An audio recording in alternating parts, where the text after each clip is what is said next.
नमस्कार, देशोन्नती न्यूजमध्ये मी स्वप्नील दुधारे आपलं स्वागत करतोय। खरं तर भारत देश हा सर्वसंपन्न देश असून वरचेवर भारत देशाची प्रगती होत असल्याचं चित्र जरी दिसत असेल तरी कमी वेळात जास्त पैसे कमवणाऱ्यांची संख्या देखील तेवढीच आहे।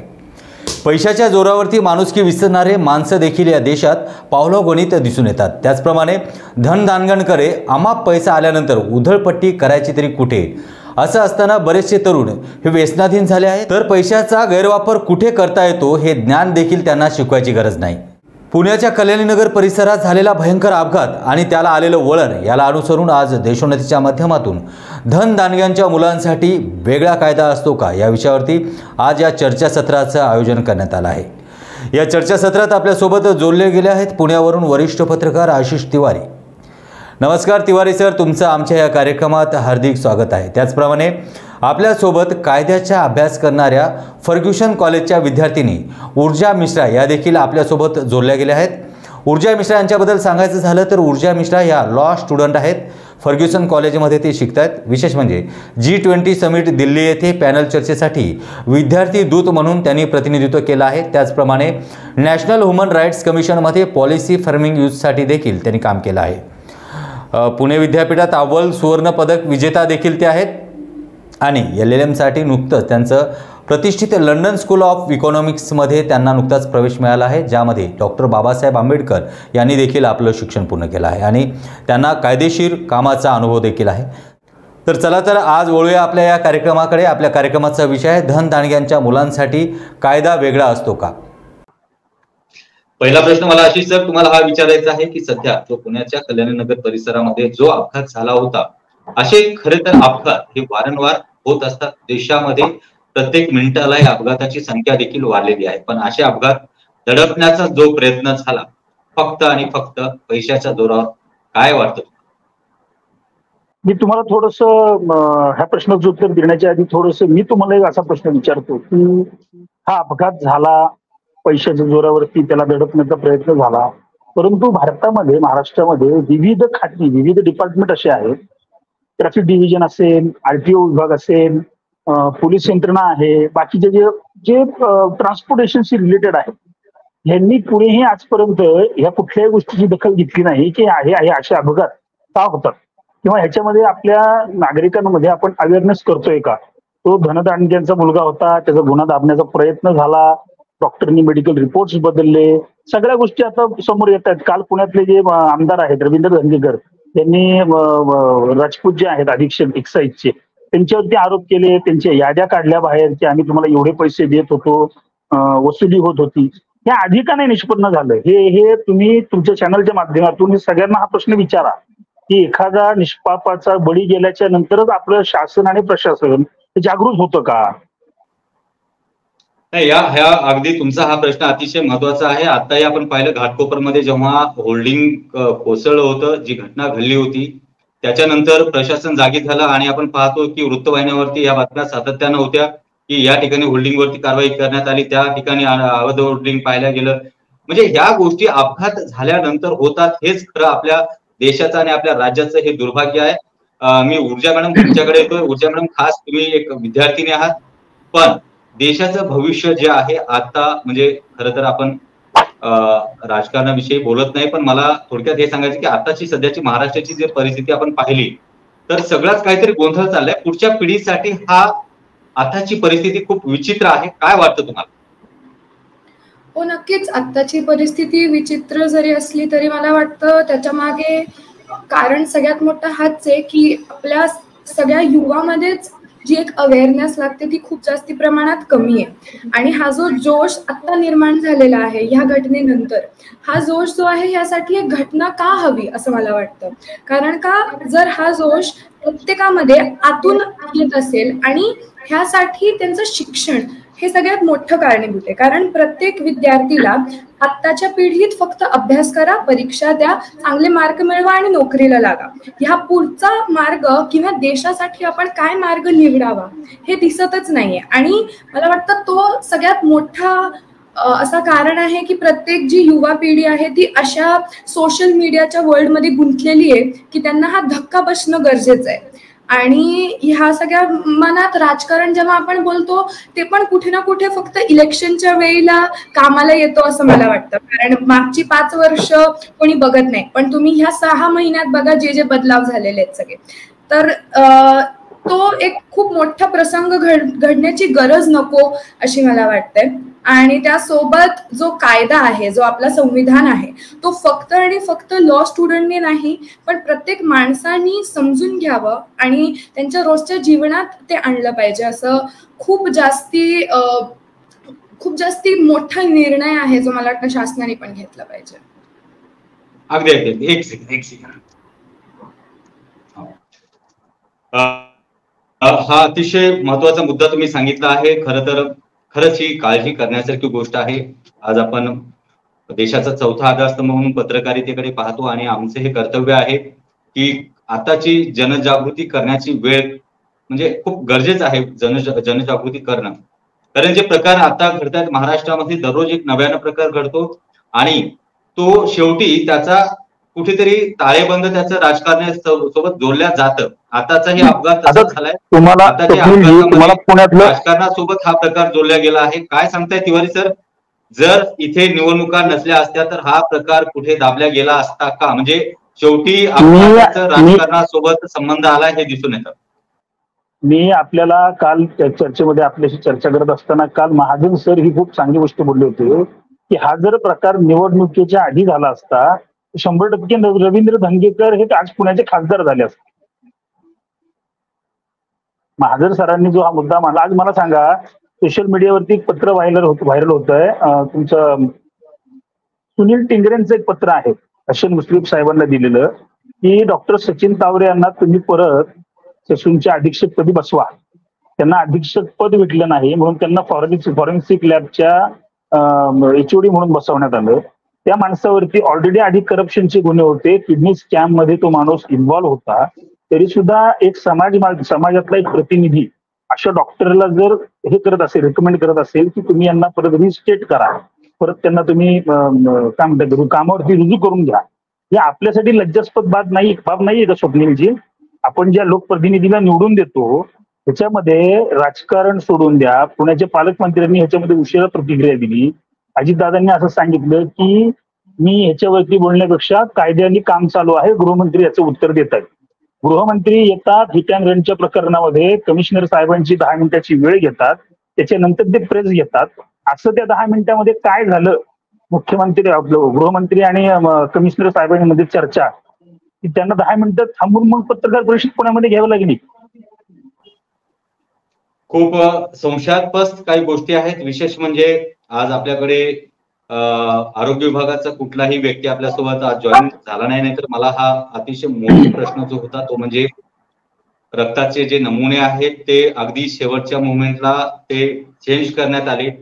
पैसा देऊन हा खेळ केला जातो. म्हणजे मी तुम्हाला सांगतो कायदा वेगळा असतो का? म्हणजे हे कायदे मोडणं हे इतकं सोपं असतं का? मी तुम्हाला विचारतो मिश्रा मॅडम, तुम्हाला प्रश्न, तुम्ही कायद्याचा अभ्यास करताय, खरंच तुम्हाला काय वाटतं कायदे एवढे सोपे आहेत की ते कायदे मोडावे आणि ते देखील पैसा देऊन मोडावे? नक्कीच नाही. आपला जो कायदा आहे तो एवढा नाजूक अजिबात नाहीये. कारण जेव्हा हा कायदा, कुठलाही कायदा तुम्ही बघा, तो तुम्ही CRPC बघा, कोड ऑफ क्रिमिनल प्रोसिजर बघा किंवा IPC भारत दंड संहिता, इंडियन पिनल कोड बघा, कुठलाही कायदा जो आहे तो एवढा नाजूक अजिबात नाहीये. पण जी सगळ्यात मोठी त्याच्यात खोट येते ना, ती येते ती पैसा. आणि त्याच्यापेक्षा जास्ती जो काही पैशापेक्षा जास्ती पण जी ती पैसे घेण्याची किंवा ती पैसा प्रत्येकाने स्वतःच्या सेल्फिश रिझनसाठी वाढवण्याची जी क्षमता असते ना, ती त्याहून मोठी आहे. कारण का तुम्ही कुठलाही कायदा बघा, इंडियन पिनल कोड मध्ये सुद्धा एक सिस्टमॅटिक प्रोसिजर दिली आहे की कुठलं तुम्ही सॅम्पल घेताय, त्या सॅम्पलचं कसं ते घेतलं पाहिजे, त्याच्यानंतर कुठे कुठे त्याची नोंदणी केली पाहिजे, त्याच्यानंतर त्याची पुढची प्रोसिजर कशी झाली पाहिजे, चार्जशीट मध्ये कुठे आणि कसं ते नोंदवलं गेलं पाहिजे, आणि ते रेकॉर्ड्स किती जास्ती कॉन्फिडेन्शियल असले पाहिजे. हा प्रत्येक कायदा, प्रत्येक प्रोसिजर सिव्हिल प्रोसिजर कोड मध्ये दिलेली आहे. पण आपण ह्या घटनेनंतर जे बघतोय की तो जो सॅम्पल होता तो कसा बदलून गेलेला आहे. तर मला वाटतं हे आजच्याच पिढीत नाही आपण पुढचे कुठलेही किती पण केसेस बघू दे ना, एव्हिडन्सेस जे आहेत ते टॅम्पर झालेलेच आहेत. आपण सलमान खानचा केस बघू द्या, क्लिअर कट सीसीटीव्ही फुटेज सकट प्रत्येक एव्हिडन्स टॅम्पर झालेला असतो आणि त्यानंतर जे काही त्याचं कोर्ट निर्णय घेतं ते एव्हिडन्सेसच्या बेसिसवरती घेतं.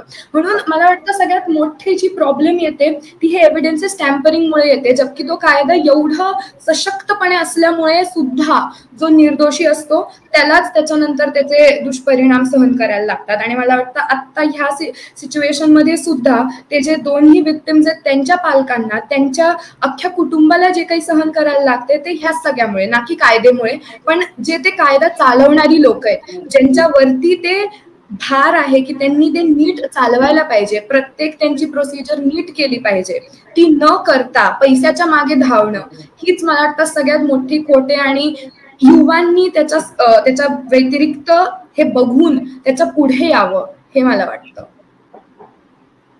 नाही, अतिशय सुंदर माहिती दिली तुम्ही. विशेष म्हणजे कायदा म्हणजे आम्हाला सांगायचा अर्थ असा आहे की जनतेचा आताही कायद्याकडे बघण्याचा दृष्टिकोन एकच आहे की कायदा हा मोडण्यासाठीच बनवला जातो असा जनतेचा दृष्टिकोन आहे. कायदा जिथे बनवला जातो त्याला पळवाटा देखील तेवढ्याच शोधल्या जातात. पण याच्यामध्ये हे सगळे प्रकार भविष्यात घडायला नाही पाहिजे, म्हणून आजची तरुण पिढी यांनी यात लक्ष घालणं खूप गरजेचं आहे. काय वाटतं तुम्हाला की काय बदल व्हायला पाहिजे आजच्या देशामध्ये जर अशा पद्धतीचे कायदे मोडल्या जात असतील आणि पैशाच्या जोरावरती जर हा खेळ केला जातोय? तुम्हाला काय वाटतं कायद्यामध्ये काय सुधारणा व्हायला पाहिजे किंवा इतर तुम्हाला म्हणजे नवीन पिढीनं काय करायला पाहिजे जेणेकरून याच्यावरती काहीतरी निर्बंध येतील?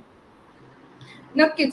तर सगळ्यात पहिली गोष्ट जी मला वाटते आणि जी आपल्या सरकारने केली आहे आधीच, ती आहे की हे जे 3 मोठे कायदे होते आपले, Indian Pinal code, code of criminal procedure आणि तिसरा कायदा, ह्या तिन्हीला बदलून जे 3 नवीन कायदे आले त्याच्यात खूप अशा गोष्टी त्यांनी बदललेल्या आहेत की जेणेकरून आपल्याला एक पळवाट नाहीपेक्षा जास्ती ज्यांनी ती चूक केली आहे त्याला दंड मिळतंय.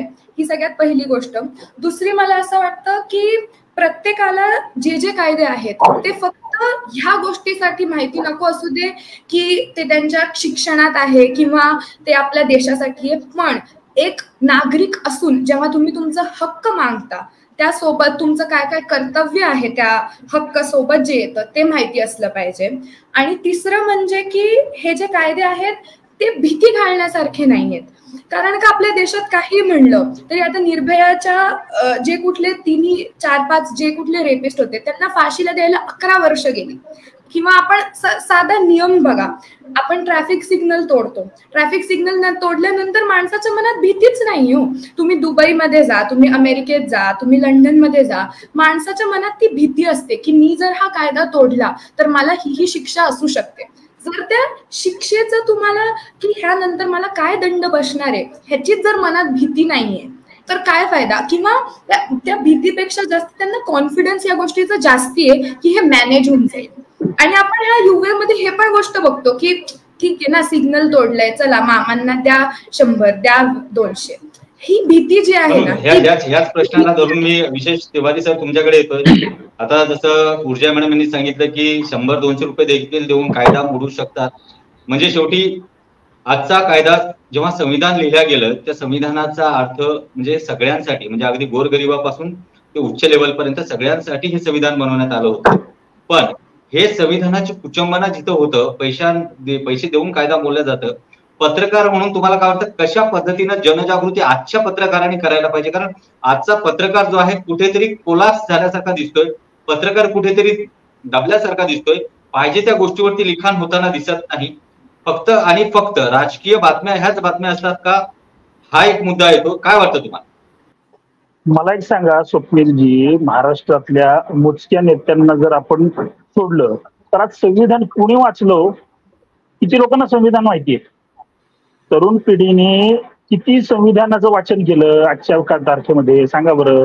बार्टी सारखी संस्था ही पुण्यामध्ये कार्यरत आहे, त्याचे संचालक लोकांना भेटतात, बोलतात, अवेअरनेस त्यांनी तरी किती करायचा? आपण स्वतःहून पुढाकार नाही घेतला पाहिजे संविधान वाचवण्यासाठी किंवा संविधानासाठी? दुसरी गोष्ट, ह्या सगळ्या गोष्टीला फक्त आणि फक्त राजकीय नेते कारणीभूत आहेत. त्याचं कारण असं आहे, राजकीय नेत्यांची नवीन एक मोनोपोली म्हणा किंवा एक नवीन पद्धत तुम्ही पाहिली का नाही मला माहित नाही, जास्त कोणाशी इंटरॅक्ट करू देत नाहीत, मग तो युवा असो नाही तर कुणी असो. आपल्या आपल्या मतांपुरतं आपण लोकांना भेटायचं आणि आपल्या आपल्या मतांपुरतं आपण लोकांशी चर्चा करायची, बस, बाकी काही करू देत नाहीत कुणी. तिसरी गोष्ट, राहिला प्रश्न पत्रकार म्हणून तुम्ही जे मला विचारलं की आपण अवेअरनेस करण्यापेक्षा स्वतः लोकांनी उत्साह आणि प्रोत्साहन घेऊन स्वतः लोकांनी रस्त्यावरती उतरलं पाहिजे. आणि जसं मिश्रा मॅडमने मगाशी सांगितलं की आज लोकांमध्ये भीती राहिलेली नाहीये. रवींद्र धंगेकरांनी काल आणि सुषमाताई अंधारेंनी काल पबची यादी, पैसे कोण गोळा करतं, कोण कॉन्स्टेबल आहे, कुठल्या पब मधून 1,00,000 रुपये येतात, कुठल्या पब मधून 50,000 रुपये येतात, कुठनं 60,000 येतात, सगळ्या पबची यादी, ओनर्सची नावे ही जर प्रसिद्ध होत असतील, एका आमदार प्रतिनिधीकडून जर ती येत असतील, याचा अर्थ काय, हे सगळं इन्फ्रास्ट्रक्चर ऑलरेडी चालू होतं. हे फक्त 2 निष्पाप बळी गेले त्याच्यामुळे हे बाहेर पडलेलं आहे, आणि ते कधी बाहेर पडलं नसतं. नाही, पण याच्यामध्ये देखील मी म्हणतोय जो आताचा जो अपघात झालेला आहे, अपघातामध्ये अपघाताचं राजकारण केलं जातं, हे वाटतं तुम्हाला? न्याय मिळणं दूर, पण यावरती जास्त राजकारण केलं जातं. मला सांगा ना 100% मी या गोष्टीचं 100% तुमच्या वाक्याचं समर्थन माझं आहे. का केलं जात नाही राजकारण? सुनील टिंगरेंनी त्या पोलीस स्टेशन मध्ये जाण्याची आवश्यकता काय होती? गोष्ट क्रमांक 1. गोष्ट क्रमांक 2, स्थानिक आमदार जर तिथे जात असतील आणि जे आता डॉक्टर सस्पेंड झालेले आहेत त्यांनी जर त्यांना रिस्टेट करण्यासाठी हसन मुश्रीफांचं पत्र जर घेतलं असेल तर हा कुठेतरी हा व्यक्ती त्या केसशी संबंधित आहे ना. आणि TV9च्या एका मुलाखतीमध्ये सुनील टिंगरेंनी असं सांगितलं होतं की मी अग्रवाल साहेबांकडे कामाला होतो म्हणून मी गेलो होतो. तर तुम्ही कामाला होतात म्हणून गेला होतात, पण नंतर ही तुमचं उघडकीस आल्याच्या नंतर तुम्ही मीडियासमोर का नाही आलात? मीडियाला तुम्ही नावं ठेवता, मीडिया तुम्हाला बदनाम करते, मग तुम्ही मीडियासमोर या ना. माझा काहीही कन्सर्न नाही, मी आज दुसऱ्या कामासाठी गेलो होतो. आज होतंय काय, हे राजकारणामुळे संबंधित आता 2 अधिकारी सस्पेंड झाले, एक विश्वनाथ तोडकरी आणि एक कोणीतरी जगदाळे म्हणून 2 अधिकारी सस्पेंड करण्यात आले. त्याच्यानंतर ते ससून मधले जे पिऊन क्लार्क आहेत ते सस्पेंड झाले. ते कुणामुळे होतात? या वरिष्ठांमुळेच हे लोक होतात ना. चिरीमिरीसाठी करप्शन करायचं, स्वतःची नोकरी घालवायची, अटक व्हायचं. अहो त्या तावरे डॉक्टरांचं काय जात नाही, मोठ्या डॉक्टरांचं काय जात नाही, मोठ्या पोलिसांचं काय जात नाही, पण खालचे जे कर्मचारी आहेत हे जर सस्पेंड होत असतील, यांचं पोट जर त्या नोकरीवरती असेल तर काय करावं? प्रशासनाने काय करावं आणि शासनाने काय करावं? याला 100% नाही, 1001% राजकारणीच कारणीभूत. का नाही सुनील टिंगरे आमदार लोकांसमोर आले स्पष्टीकरण देण्यासाठी? सांगा बरं मला. का अजितदादा पालकमंत्री आहेत, का त्यांनी उशिरा याच्यावरती स्टेटमेंट दिलं? का देवेंद्र फडणवीसांना पुण्यामध्ये येऊन पत्रकार परिषद घ्यावी लागली हित्याधन प्रकरणामध्ये? काल संध्याकाळी आज सकाळी पिंपरी चिंचवडमध्ये एका ट्रकवाल्यांनी 2 लोकांना उडवलं, ती जागीच मृत्यू पावली. सिंहगड रोडला एका टँकरनी एका महिलेला काल रात्री 9 वाजता उडवलंय नेरे गावामध्ये, पुणे शहरामध्ये. ह्याची कोणी दखल घेतं का? आली काही गोष्टी मीडिया समोर नाही आली. अरे, तुमचा हा मुद्दा अतिशय बरोबर आहे. खरं तर ह्या घटना रोजच्याच आहेत, पण या घटना रोजच्या असताना घटनेला वेगळं वळण दिलं जातं. या कार्यक्रमात थोडी एक छोटीशी विश्रांतीनंतर पुन्हा भेटूया याच कार्यक्रमात. नमस्कार. कार्यक्रमामध्ये देशोन्नतीच्या या कार्यक्रमामध्ये विश्रांतीनंतर पुन्हा एकदा पाहुण्यांचं हार्दिक स्वागत. आजचा विषय आहे धनदांडग्यांच्या मुलांसाठी कायदा वेगळा असतो का. विशेष आज आपण आपल्यासोबत जे पाहुणे जोडले आहेत त्याच्यामध्ये आपल्यासोबत आहेत ऊर्जा मिश्रा मॅडम, ज्यांचं नुकतंच LLM साठी लंडन या ठिकाणी त्यांचं सिलेक्शन झालं. मॅडम, मला तुम्हाला हा प्रश्न अतिशय गरजेचा आहे विचारणं. तुम्ही एक विद्यार्थिनी आहात, कायद्याच्या विद्यार्थिनी आहात. कायदे खरं तर म्हणजे पाळण्यासाठी केले जातात, पण हे कायदे या कायद्याचं राजकारण करून कायदे तोडण्यासाठी याचा वापर केला जातोय. काय वाटतं तुम्हाला? देशभरात एवढे सारे अपघात घडतात, त्या अपघातामध्ये असे प्रकार बऱ्याच ठिकाणी होत असतील, काय वाटतं तुम्हाला? सगळ्यात मोठी गोष्ट मला ती वाटते की हा सगळ्यात मोठा न्यायावर अन्याय आहे. कारण का, जेव्हा आपण अख्ख्या देशभरात बघतो की अशा छोट्या छोट्या गोष्टी होतच असतात. जसं आता आशिष सरांनी सुद्धा सांगितलं की आता कालच पुण्यात नरेमध्ये जे झालं किंवा पिंपरी चिंचवडात जे काही झालंय, तर हो देशभरात हे होतच असतं. पण ह्याच्या मागे जो सगळ्यात मोठा ह्याचा कारण हाच आहे की जी लोक ह्याला पळवाट शोधतात ती लोक ह्यावरून निघून जातात. पण ज्या लोकांना ती पळवाट किंवा ज्या लोकांकडे ते साधनच नाहीये, त्यांचं काय? कारण आपण हे सुद्धा बघतो की आजच्या काळात अशी सुद्धा लोक आहेत जी निर्दोष आहेत, पण त्या लोकांना साधनच नाहीये, त्यांना साधं वकील सुद्धा नाहीये की जो कोर्टात जाऊन त्यांचं केस लढेल. किंवा ह्याच प्रकरणात जर आपलं म्हणणं झालं तर नंतर 2-3 दिवसानंतर अशी रिपोर्ट आली की वेदांत अग्रवालनी त्यांचं ड्रायव्हरला सांगितलं की बाबा तू माझ्या ड्रायव्हर सीटवर बसून होते, किंवा त्यांनी त्यांना घरी जाऊन त्यांना कुलूप लावून लॉक करून टाकलं. आणि त्याच्यानंतर जेव्हा त्या ड्रायव्हरचे आई बाबा आले, त्या ड्रायव्हरच्या अख्ख्या कुटुंबानी त्यांना खूप जास्ती रिक्वेस्ट केल्यानंतर त्यांनी त्यांना सोडलं. तर आता त्या ड्रायव्हरकडे काय साधन आहे? याच प्रश्नाला धरून मला तुम्हाला हा प्रश्न विचारायचा आहे की हे जे प्रकरण सांगताय तुम्ही, ह्या प्रकरणामध्येच असे बरेचसे प्रकरण आहेत. ड्रायव्हर म्हणजे एक मजबूर व्यक्ती असतो, त्याला पैशाचा आमिष देऊन बऱ्याचशा ड्रायव्हरच्या अंगावरती केस टाकले जातात जेणेकरून त्याच्या घरच्यांना 4 पैसे दिल्या जावं. हे या ड्रायव्हरला देखील आमिष दिलं होतं. म्हणजे हाच मुद्दा परत येतोय की पैशाच्या जोरावरती कायदे मोडून दुसऱ्यांना, म्हणजे जे अगदी निष्पाप आहेत, जसं आता तुम्ही बोललात, निष्पाप व्यक्तींना याच्यामध्ये ढकलल्या जाण्याचा प्रयत्न नेहमी केला जातोय. पण याच्यावरती कायद्यानुसार एखाद्या गोष्टीचा सखोल अभ्यास, कारण आता आपण पाहिलं पोलीस यंत्रणा देखील भ्रष्ट आहे, यामध्ये पाहिलं डॉक्टर यंत्रणाही भ्रष्ट निघाली आहे. जर याला सोशल मीडियाच्या माध्यमातून वाचा फुटली नसती तर हे प्रकरणही दाबल्या गेलं असतं. सोशल मीडिया जागृत होती म्हणून हे प्रकरण हे झालं. काय वाटतं तुम्हाला, म्हणजे आज डॉक्टर, कायदे याच्यापेक्षा सोशल मीडिया ही जास्त हेवी व्हायला लागली का? नक्कीच सोशल मीडिया, जेव्हा मला वाटतं की मीडियाच, जेव्हा आपण त्याला म्हणतो की 4th पिलर ऑफ डेमोक्रेसी हे आपण मीडियाला म्हणतो, आणि त्याच्यानंतर सोशल मीडिया ज्या वेगाने ह्या आजच्या 21st सेंचुरीमध्ये पुढे जाते, नक्की सोशल मीडियाचा खूप खूप मोठा रोल आहे. पण त्यासोबत आपण हे नाही विसरायला पाहिजे की ते सोशल मीडिया मध्ये काय किती खोटं आहे आणि काय किती खरं आहे ह्याची सुद्धा ओळख केली पाहिजे. नक्कीच सोशल मीडिया एक असं यंत्रणा आहे की ज्यामुळे सगळ्यांना माहिती कळतीये, पण त्यासोबतच ते सोशल मीडिया कोण किती चालवतंय, किती खोट्या बातम्या त्यामुळे पसरतायत आणि किती खऱ्या बातम्या दाबवल्या गेल्या जाते हे पण बघितलं पाहिजे. आता ही जी बातमी होती ती सोशल मीडियाच्या माध्यमांनी खूप जास्ती पसरण्यात आली, पण अशा खूप साऱ्या गोष्टी आहेत ज्या सोशल मीडियाच्या माध्यमांनी, किंवा आपण जे इंग्रजीत असं म्हणतो की एक फेक इल्युजन क्रिएट करतात, एक अशी माया निभवते की कोणाला कळतच नाही की खरं काय आहे नक्की.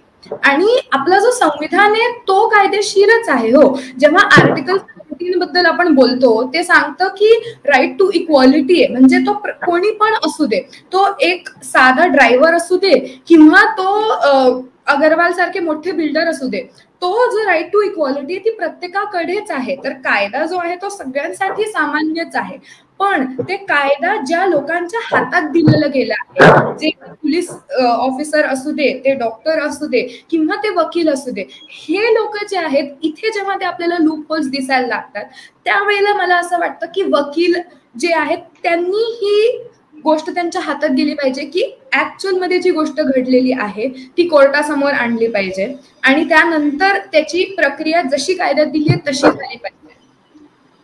अतिशय सुंदर माहिती तुम्ही सांगितली. खरं तर बदल हे व्हायला पाहिजे, म्हणजे जनजागृती तर होणं गरजेचंच आहे. आणि मला असं वाटतं एक पत्रकार म्हणून की विशेष कायद्यापेक्षा किंवा इतर सगळ्या गोष्टीपेक्षा पत्रकारांनी सतर्क राहणं, पत्रकारांनी खरी बाजू मांडणं हे आजच्या घडीला अतिशय महत्वाचं आहे. आशिष सर, मला तुम्हाला याला जोडून एक प्रश्न विचारायचा आहे.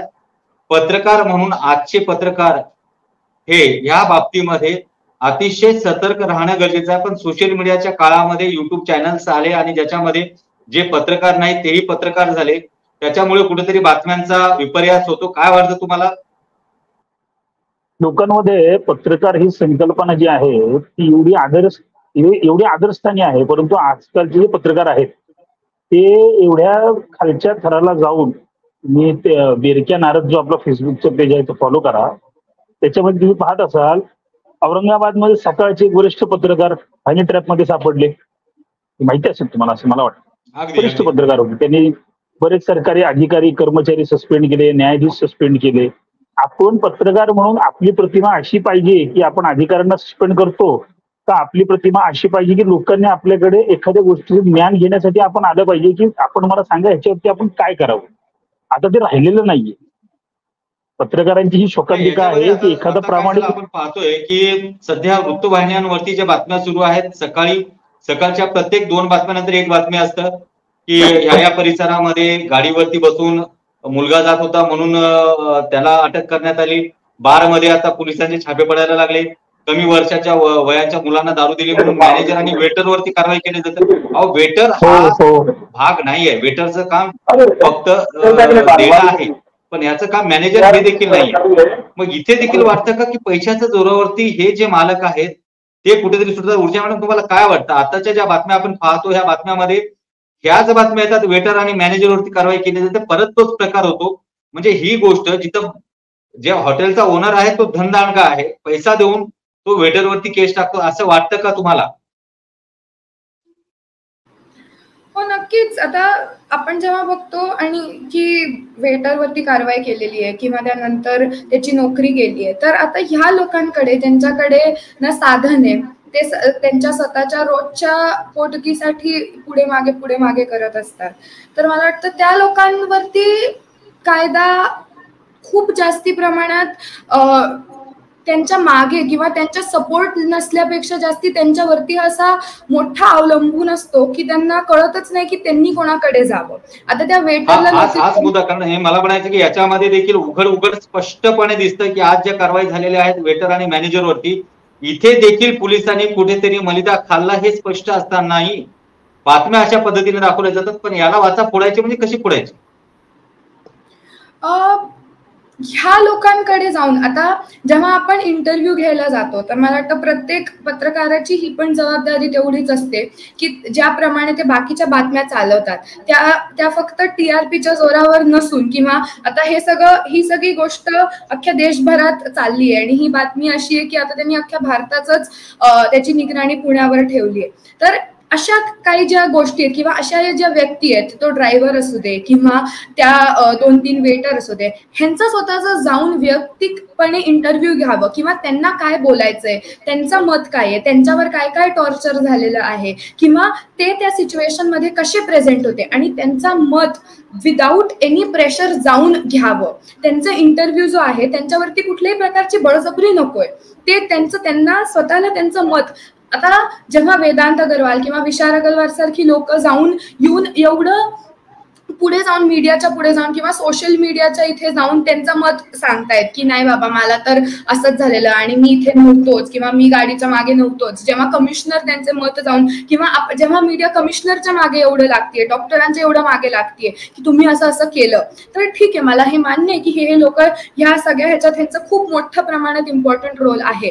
पण ही जे छोटे छोटे प्लेयर्स आहेत ह्यांना आपण इग्नोर करतो कारण आपल्याला वाटतं की एकतर त्यांचं मत जे आहे त्यांना एवढं मोठ्या टीव्ही चॅनलवर दाखवून एवढं मोठं फरक नाही पडणार किंवा दुसरं ह्यांच्यावरती एवढं जास्ती प्रेशर असतं की ते लोक स्वतःचं मत विदाऊट काही पण भीती मनात नसल्याशिवाय ते बोलू नाही शकत.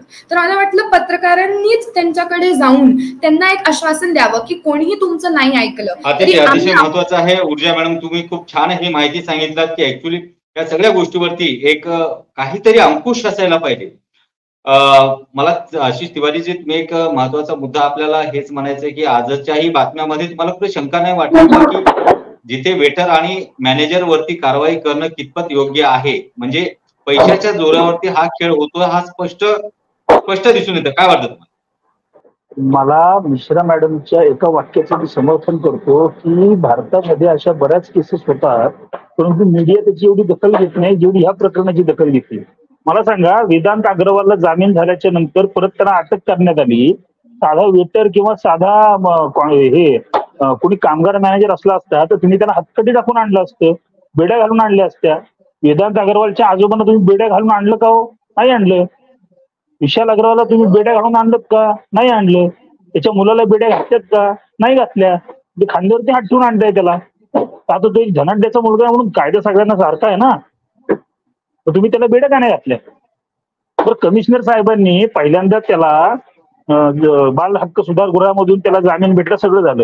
जेव्हा देवेंद्र फडणवीसांनी दिल्लीच्या निर्भयाचं उदाहरण दिलं, तो मुलगा जो होता तो 16 वर्षाचा होता आणि ह्याचं वय त्याच्यापेक्षा जास्त आहे, तेव्हा तुम्ही ह्याला बरोबर आतमध्ये टाकता. म्हणजे देवेंद्र फडणवीसांनी तुम्हाला तो कायदा दाखवला तेव्हा तुमच्या लक्षात आलं की नाही हे असं होऊ शकतं. तुम्ही कमिशनर आहात पण हे कायदा म्हणजे राजकीय दबाव पोटी दाखवला हे तर स्पष्टच आहे.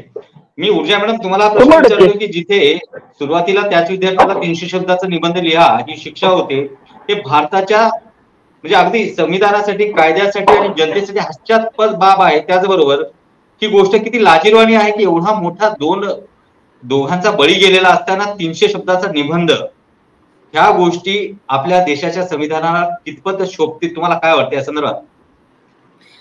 सगळ्यात पहिले मला तर वाटतं की जेव्हा आपण ज्युव्हेनाइल जस्टिस ऍक्ट बद्दल बोलतो तर तिथेच सगळ्यात पहिला कायदा मोड अशा पद्धतीने झालंय की ज्युव्हेनाइल जस्टिस ऍक्ट हे क्लिअरली सांगतं की, आणि हे निर्भयानंतरच अमेंडमेंट आलेली आहे की जेव्हा तुम्ही कुठल्याही अशा ज्युव्हेनाइलला बोर्ड समोर आणता आणि त्याने असा कुठलाही, याला कॉग्निझेबल ऑफेन्स अशी टर्म दिलेली आहे, ह्याला असा कॉग्निझेबल ऑफेन्स त्यांनी असं केलेलं आहे, तर त्याची तुम्ही आधी एक सायकोलॉजिकल टेस्ट घेतली पाहिजे आणि त्यानंतर जर अशा त्या टेस्टचा निकाल असा आलाय की हा एका एडल्ट सारखं ह्या व्यक्तीला ट्रीट केलं पाहिजे, तर त्याला ही कुठलीही ह्याच्यामधली ते निबंध लिहणं असू दे किंवा बाकीच्या गोष्टी असू दे, हे सगळ्या भानगडीत पडायलाच नको होतं. He should have been tried एका एडल्ट सारखं.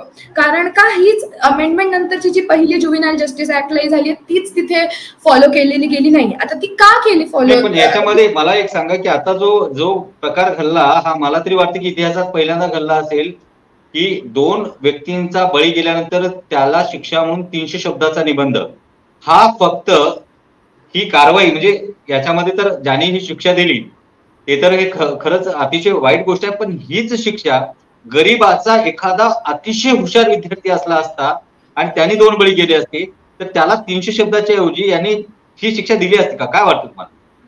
नाही, अगदीच नाही. त्याला तर ती शिक्षा सोडा, त्याला त्या शिक्षेपर्यंत किंवा त्याला त्याचं मन मांडता यावं अशा पण स्थितीवर पोहोचला गेला असता तो, हे पण मला वाटतं की तो त्या स्थितीवरच पोहोचला गेला नसेल. कारण का त्याच्याकडे पहिली गोष्ट तर तेवढे साधनच नसली असती की तो तिकडे जाऊन त्या ज्युव्हेनाइल जस्टिस बोर्ड समोर त्याला बोलायची संधी दिली असती का. दुसरं म्हणजे की ज्या पद्धतीने वेदांत अग्रवालला जेलच्या आत बसून त्याला खायला प्यायला दिलं जातंय, त्याच्याशी कमिशनर किंवा पोलीस ऑफिसर जसे बोलतायत किंवा त्याच्याशी साधं जसं वागताय, आणि कुठल्या गरीबाच्या हुशार मुलाने चुकून, एवढी पण लेवलची गोष्ट नाही हो, ह्याने तर हत्या केलेली आहे, चुकून त्याच्याने काहीतरी चुकीची गोष्ट घडली असती तर त्याला एवढ्या बळजबरीने किंवा त्या पोलीस ऑफिसर्सचं किंवा बाकी लोकांचं त्याच्यासोबत कसं व्यवहार असलं असतं हे आपल्याला सगळ्यांनाच माहितीये, किंवा त्या मीडियाच्या नजरेत सुद्धा नसतं आलं आणि त्याला कसं दाबवलं गेलं असतं हे पण आपल्याला माहितीये. तर अगदी मला आशिष तिवारीजी तुम्हाला हा प्रश्न विचारायचा आहे. सगळ्यात महत्वाचा आपला विषय संपत आलेला आहे, आपली वेळ देखील संपत आली आहे. याच्यामध्ये आता ही जिथे जिथे काही गुन्हे घडत असताना याच्यामध्ये सगळ्यात दोषी हा तो अपराधी नसून पोलीस आहे, पोलीस कर्मचारी आहे, जे पोलीसचे प्रकरण दाबतायत आणि जेव्हा वरून प्रेशर येतं तेव्हा ते प्रकरण परत सुटलं जातं. याच्यात तुम्हाला काय वाटतं, गांभीर्याने याच्यामध्ये राजकीय लोक जास्त दोषी आहेत, पोलीस जास्त दोषी आहेत का सगळी साखळीच दोषी आहे? मी तुम्हाला एक सांगू का, ह्याच्यामध्ये सर्वसामान्यांपासून शासन आणि प्रशासन सगळे दोषी आहेत. आज ही गोष्ट घडली म्हणून आपण ह्या विषयावरती चर्चा करतोय स्वप्नीलजी. ह्याच्या आधी आपण कुठल्या गरीबावरती अशी वेळ आल्यानंतर आपण चर्चा केली का? नाही केली. समाजातला तुम्ही आणि आम्ही एक घटक असल्यामुळे आपण सगळ्यांनी ह्या गोष्टीची काळजी घेतली पाहिजे. आपण स्वतः त्या पद्धतीने अवेअरनेस ठेवला पाहिजे, आपण स्वतः अवेअर राहिलं पाहिजे. आज ही गोष्ट घडली नसती तर तुम्ही आणि मी आणि ऊर्जा मॅडम या विषयावरती चर्चा करायला कधीच बसलो नसतो. पहिला प्रश्न पहा, एकतर 2 व्यक्तींचा बळी गेला, त्याचबरोबर 2 डॉक्टर ज्यांनी आतापर्यंत खूप मेहनतीनं काहीतरी शिक्षण घेतलं असेल, अतिशय सुरळीत त्यांचा संसार सुरू होता, त्यांना लाच देण्याचा आमिष गेला, त्याच्यामध्ये एका शिपायाचाही बळी गेला. म्हणजे एका व्यक्तीसोबत, बरं हे लाच देण्याचं प्रकरण जे आहे ते काय कुठल्या प्रेमापोटी यांनी लाच दिली नसेल, यांनी दबाव टाकूनच लाच दिली असेल, एक तर पैसा घ्या नसता. हे सगळ्या गोष्टी असताना यात अनेकाचे संसार उद्ध्वस्त झाले. एक अपघात झाला, अपघातामध्ये जेव्हा चौकशी व्हायला लागली, आणखी किती चौकशा झाल्यानंतर आणखी किती लोक समोर येतील ते पाहणं गरजेचं आहे. आज या कार्यक्रमामध्ये आपण वेळ आपली या ठिकाणी झालेली आहे, तर आपल्या दोघांनाही आपल्या दोघांनी या ठिकाणी सहभाग घेतला त्याबद्दल खरंच तुमचा मनापासून आभार. आणि महत्वाचा मुद्दा एक आहे की देशोन्नतीच्या माध्यमातून आम्हाला एकच सांगायचं आहे की पैशाच्या जोरावरती जर काही होत असेल तर हे अतिशय चुकीचं आहे. जनता जागृत व्हायला पाहिजे, सोशल मीडिया ऍक्टिव्ह व्हायला पाहिजे, पत्रकारांनी देखील पत्रकारिता कठोरपणे करायला पाहिजे आणि पोलीस कर्मचाऱ्यांनी देखील आपली ड्युटी एकदम प्रामाणिक करायला पाहिजे. कारण यातून एका बळीबरोबर अनेकांचे बळी जाऊ शकतात. उलट याच्यामध्ये ज्याने 1 रुपयाची जरी या ठिकाणी लाच घेतली असेल त्याचाही बळी जाऊ शकतो. म्हणून सगळ्या गोष्टी करत असताना न्याय देणं हे अतिशय महत्वाचं आहे. न्याय देण्याच्या प्रक्रियेमध्ये कुणी थंडावणं हे अतिशय चुकीचं आहे. देशोन्नतीच्या माध्यमातून हाच आमचा सांगण्याचा एक उद्देश आहे की धनदांडग्यांच्या मुलं असतील किंवा धनदांडगे असतील तर त्यांच्यासाठी कुठलाही कायदा माफ नाही. कायदा आज ना उद्या त्यांना त्यांची जागा दाखवतो. परत आपल्या दोघांचा या कार्यक्रमात सहभागी झालं त्याबद्दल आभार. थँक्यू. धन्यवाद. ठळक घडामोडींसाठी देशोन्नती न्यूज चॅनलला सबस्क्राईब करा आणि बेल आयकॉन प्रेस करा. मुंबई, पुणे, नागपूर, मराठवाडा असो का विदर्भ, राजकीय, सामाजिक, शैक्षणिक क्षेत्र असो का क्रीडा, सर्वच घडामोडीचे विश्लेषण पाहायला विसरू नका. फक्त देशोन्नती न्यूजवर.